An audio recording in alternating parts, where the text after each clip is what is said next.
DBT skills can also help strained relationships with family and friends.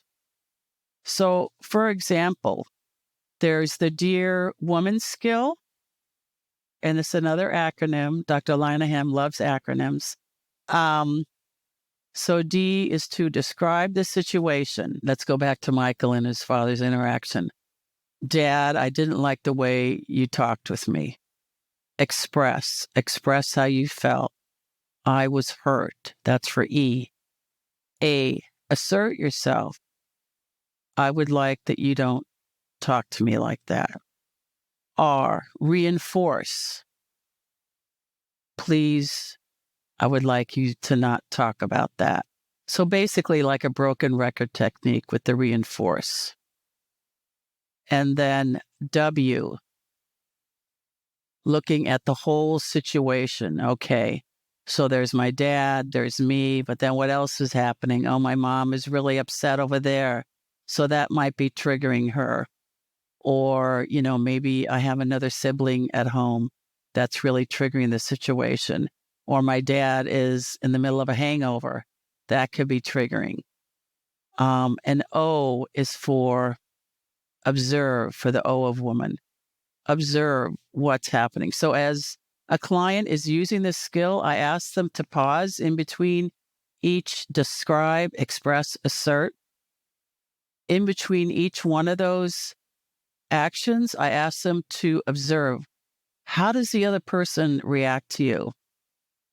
If you're getting negative reaction, then I would stop, and I would really either say, I wonder if you could just hear me out, and then I'd love to get feedback, or you seem upset. Maybe you'd like to talk now. So it's not something that you just go DEARWOMAN. I have the client check in after each section of this skill to make sure the person's with you. Because, a lot of clients talk at people. They don't talk with them, especially clients with substance use disorder.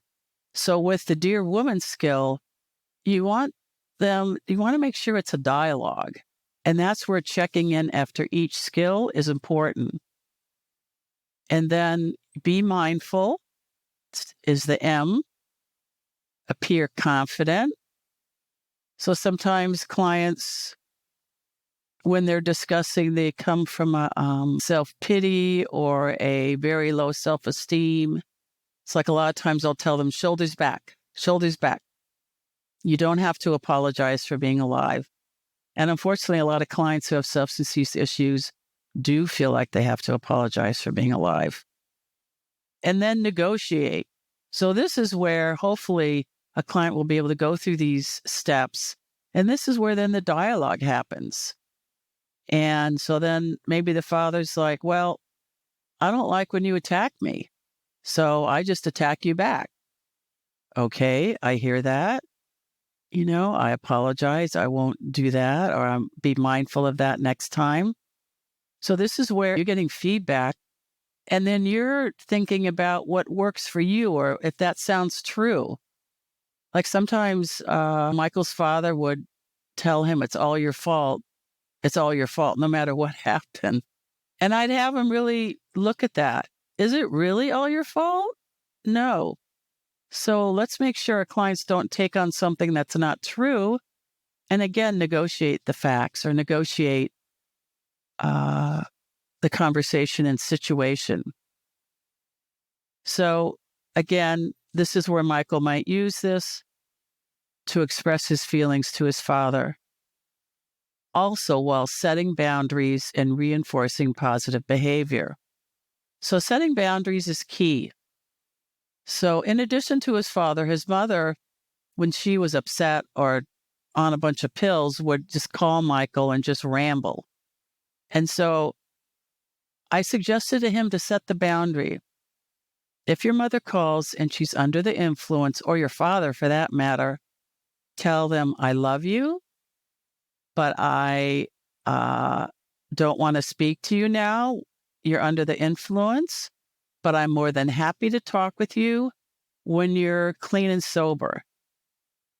So therefore, he's not just cutting someone off, but he's also saying, until you're clean and sober or in a coherent frame of mind, then I would be more than happy to have this discussion. So another dialectic strategy of communicating effectively is, instead of either or, dialectic stands for both and. So for example, I feel I'm never going to get better, and one day at a time, I will get better. So the both and is a way to validate both ways of feeling, instead of, usually with people who have alcohol and drug addiction, it's either or, it's all or nothing.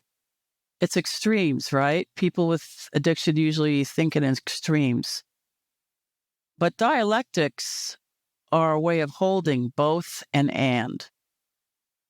And for a lot of clients who have alcohol or substance use issues, that's challenging because they get into black and white thinking. But that type of thinking isn't effective. It doesn't serve them. And so by pointing out when they have their thought records and bring them each week, you could see, oh, I see you got into this all or nothing thinking.